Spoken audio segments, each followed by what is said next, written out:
Today we're going to do a quick off-the-cuff review of the GameMT Jellymini 5. I'm surprised there's not a legit review up other than those early things from the channel Nitrix. But anyway, this is from the same makers as the E6 and the E6 Plus. And yeah, GameMT, they're doing stuff. This right here is a power bank, and it actually works. It charges relatively fast, you know, like 10 watts. Or I was charging it with this Magtame USB-C to USB-C cable, and I was getting like 20 watts out at first, and then it slowed down to about 10. But here it is right here. Still trying to get this new setup figured out, so things aren't going to be too pretty here right now. But it came with this cable right here. I haven't used it, but they recommend using this if you're going to charge things with this device and to charge the device. I didn't. I used this and it worked. So anyway, check it out, the Jellymini. So this has an RK3326 chip, like so many other handhelds out there these days. But this is a power bank at the same time, which is kind of cool. I think it's, what is it, 6,000 milliamp hours? I should have pulled that manual out. But I don't know if I would really believe it. I think I need to open it up and check it out. I'll put it in the description below, the exact specs of this thing, but it's more for the game than it is for the charging anyway. So the reason this review is going to be kind of short is because I was already told there's going to be some updates. Right now it does widescreen everything, so your Game Boy, everything is going to be full screen widescreen, and you know that's not ideal. So yeah, they're going to be giving an update, so I'll do another video with everything looking a little bit better on it. So for now, let's just take a quick look at it. It's got a pretty funky D-pad. I think they made like an afterthought and put this plastic disc inside there because there was like this sharp lip around the edge of it, and I popped this thing off because there was like a little film on it that I peeled off, and felt the D-pad underneath because I was hoping I could, you know, I wanted to be able to feel the texture of the cross pad thing on there, but no, that lip on the edge is just a little bit too sharp. But with this on, it's fine. It feels like almost identical to the E6 D-pad. Real similar, just kind of mushy, you know, false inputs and stuff. Hey, but it is what it is. Same thing goes for the buttons. They're all connected, but they feel fine, you know? They feel good, actually. I kind of like them.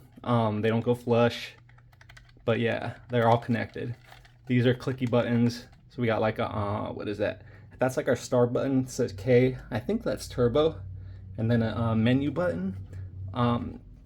The stick doesn't click, so it's just probably soldered straight onto the board. I'm not sure. We'll have to maybe do a tear down. Buttons, kind of clicky. Yeah, they're clicky, but there's been much clickier buttons out there. And we have a kickstand, and it actually works. So this thing can output to a monitor, which we'll try again in a future video. I'm not going to try that in this video. See, we do have HDMI out. But yeah, maybe we can just set that up, plug it into a monitor, plug a controller into it, maybe even charge it at the same time and use it as a full console. So right now the game list on it is really sloppy. It's just a big mess. See, when I press the button but not long enough, it'll give me the indicator of how much power is left on it. But yeah. Anyway, there's no Mario games, none of the legit Nintendo games, probably no Pokemon games. Maybe a couple slip past them, I'm not sure. But I'm just going to give you a quick look at it. We're just going to, let me zoom in a little bit. Just going to take a quick look at how things are set up right now. And know that it's going to get better for this little thing. It's not the most comfortable device, but it's actually not bad. You know, it's a wide device, it's a 5-inch screen, so decent IPS viewing angles. I'm not sure if there's even a way to adjust the brightness or anything right now. So, see, we have volume, factory reset, and language here, but that's all we have in the set. And we got ROMs. I guess that's what, if you add your own ROMs to the card, it'll go there. This list right here, is this just random? Yeah, it seems like just all, like every game on here or something. Then we have our section with our different emulators. So MAME, Mega Drive, Famicom, Nintendo, Game Boy Advance, Game Boy Color, Game Boy, PlayStation, Capcom System 1 and 2, and I always forget what the IGS stands for, and Neo Geo. So that's all that's in here right now. You got a search feature. You know, I could type in Mario and let's see what comes up. Probably like Mario Andretti's Racing or something. Anything? Oh wow, look at that. There's a whole bunch of Super Mario Brothers. I didn't see those earlier. So okay, you know what? Let's check one out and let's just see. So let's just go to Super Mario 3 Europe. Why not? Let's see. Okay. I take back what I said. The Mario games are on here. Interesting. Let me see if I can turn the volume up on this thing. But they're not easy to find because the game lists are just a nightmare. And you know what? As you see this Mario here doesn't have any audio. So I think it's a bad... The ROMs on here are not good, I'm telling you. I mean, you just gotta swap them out with your own ROMs. So how do we get out of here? Yeah, you press the M button to get to the menu. Return to game, quit game, save game. So I think they did something. I'm telling you, I had a hard time finding any kind of real legit Nintendo games on here. I think I saw Punch-Out! But yeah, like this, you're gonna have to play it with on mute for whatever reason. Oh, now listen, we have audio again. So, like I said, the software's a little bit glitchy on this thing, but there's gonna be an update, so stay tuned. Let's try a different Super Mario. Ooh, you hear that? There's no option to turn that off in the settings right now either, so I think things will change, but let's try a different Super Mario here and see if this one works. Any audio? No. Oh, there's audio. All right, so let's check that. Oh, it's fast. Listen to that. It's like double the speed. Am I tripping? Am I tripping? It's been a while since I played Super Mario 3. Is this playing fast? Yeah, it feels like it's playing a little bit fast. So, all right, so we have Mario games in here. There's probably everything if you go into the search feature then, but the ROM lists in the emulator settings are not clean, so it's not easy to find this stuff. And I just recommend loading your own ROMs into it anyway. See if I could get a little flight. So yeah, I'm pretty stoked to see that there's actually some in here and it works. I think it's playing a little fast, but it feels fine. The music definitely sounded fast to me at the beginning. But yeah, you see what this thing is capable of. It's an RK3326 chip, so if you think of an R36S or some device like that, you should know what to expect. There's no right stick, so you know I hardly ever use it anyway unless you're playing Nintendo DS or a couple rare, like what is it, Ape Escape or yeah, that sounds fast. All right, we're gonna get out of there. But yeah, like Nintendo DS, you want that right stick for swapping the screens and stuff like that. So I guess the search feature is a very useful tool to try to find the games you want. I'm going to move out of there now and just go back. We have a collection here. I faved some games. As you see, we have Contra, yeah, Super Punch-Out, Tiny Toon Adventures, Mortal Kombat, Teenage Mutant Ninja Turtles, Earthworm Jim. Yeah, so I just put a couple things in here to be able to test with you guys.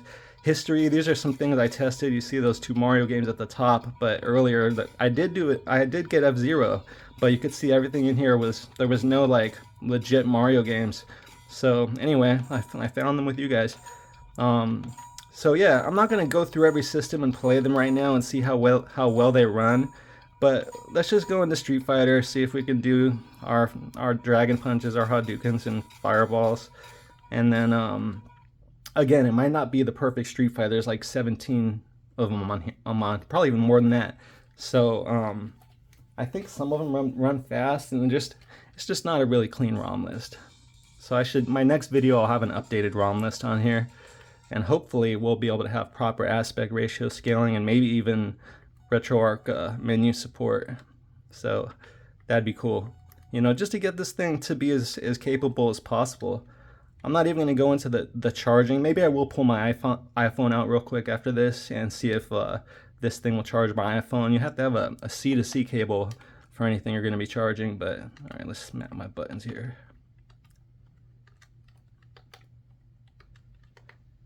So one quick round, or maybe 2 rounds, we'll see. I was able to pull off some fireballs and shoryukens with this D-pad, but it's obviously not ideal. I'm sure it can be improved with a little modification. Oh, Fan Long. He always kicks my butt. I was hoping for Zangief. See, that tells me I'm playing this is Super Street Fighter 2, that's right. So, yep, I had a little problem with a diagonal jump there, and you see I'm getting some fireballs out, but they're not coming out flawlessly. So yeah, the moves are able to be pulled off.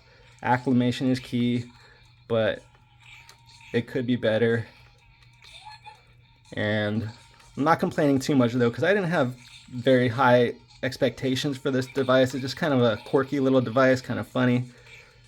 And I don't know, hey, I could use another charger. I mean, power bank whenever you want to charge something. This thing actually works, so let's check it out. I'm gonna get out of here. You could save your game right here if you want. I don't know if you have 6 states or more, but I'm just gonna quit this for right now. It looks like you could actually adjust your controls too, but I'm not gonna mess with that and mess things up at this moment. So yeah, I was playing a bunch of these other games. You've seen them all before. Let's just do a quick run and punch out. Even though that's still Super Nintendo, I probably should have tried. You know what? I'll pull something out of Game Boy Advance. Let's do that. Let's just go to the emulators, and then we'll go to Game Boy Advance. That's probably going to be the thing that's best on the screen. Doesn't look like we have any PSP. Wow, Super Mario Advance. You know what? I don't think this worked. I'm not sure what's going on here, but let's see. I don't remember seeing that before. See, something weird is going on with that.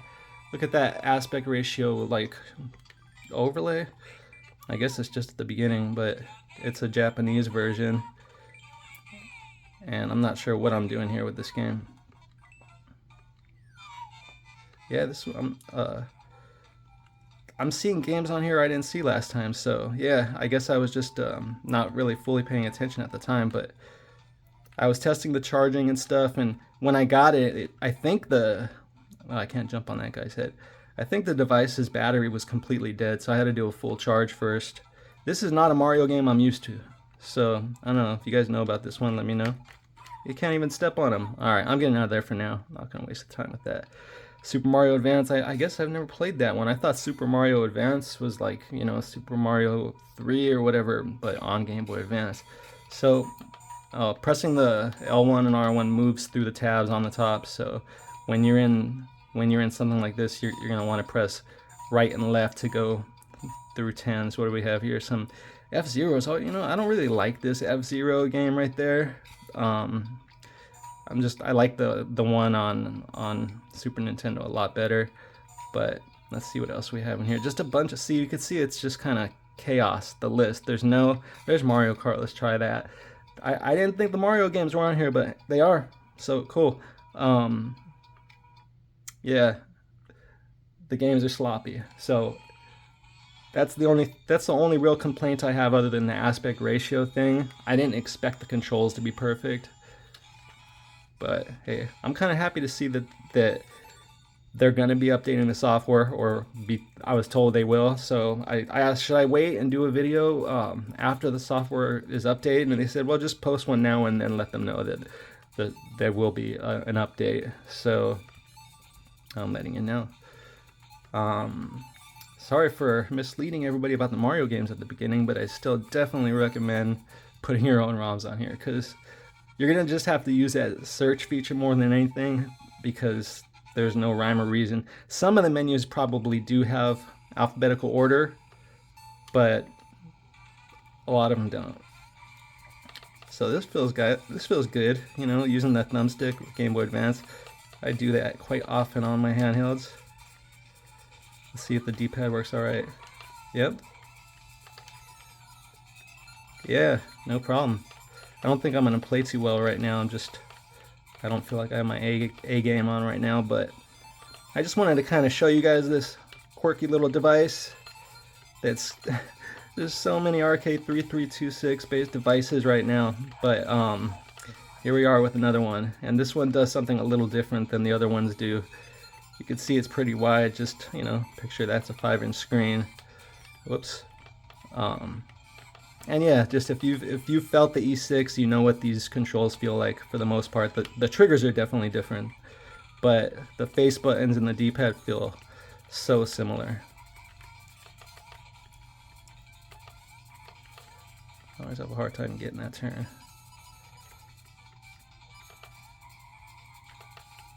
She's gonna get it. All right. Okay, so let's get out of there. That's pretty much all I want to show you guys. I don't want to get into all the systems right now. We tested a little Street Fighter just to kind of see how it worked, but yeah, it's a little difficult. Game Boy's gonna be completely stretched.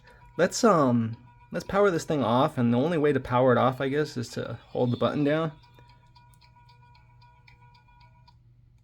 And then we're gonna see if we can at least get a charge on my iPhone. So I'm gonna use this Magtame USB-C, USB-C cable. These things are great. Just the box right here. They just stay together, but when you unwind them, they stay nice and straight too. So I kind of should zoom out for this, but I'm not going to. I'm just going to say these are super high quality cables. They were sent to me for purpose of review, and I will have the link in the description, although I'll probably be doing a future video dedicated strictly to these. I have a USB-A, it's USB-C one as well. I love them. So let's just see if we can get this thing to charge the iPhone. I'm going to press the button here to see if it's show. Yep. All right, we have power. So I'm going to put this in this one here that says DC. I believe that would be the one to use because it's, I guess, reverse, you know, it goes both ways. But one thing, it makes me wonder what would happen if I were to plug this device into this device via USB-C, which is, you know, it inputs power and outputs power. So let me know what your guys' thoughts are on that. I'm afraid to even try. But here we go. Let's try to see if we can get some power on the iPhone. Right away, charging. Nice. And like I said, I have this one little AC outlet that has an indicator with a little LED thing with the wattage. And when I was charging this, it started at like 20 watts. And then as it got more full, it went down to 10 watts. And then when it was almost done, it was like trickle charging at 2 watts and 1 watt. So I think it's relatively safe. I don't know, but that's my opinion right now. We'll see what happens in the future with the updates, and we'll do another video then. So that's it for this one, guys. Thanks for watching. I appreciate it. Peace.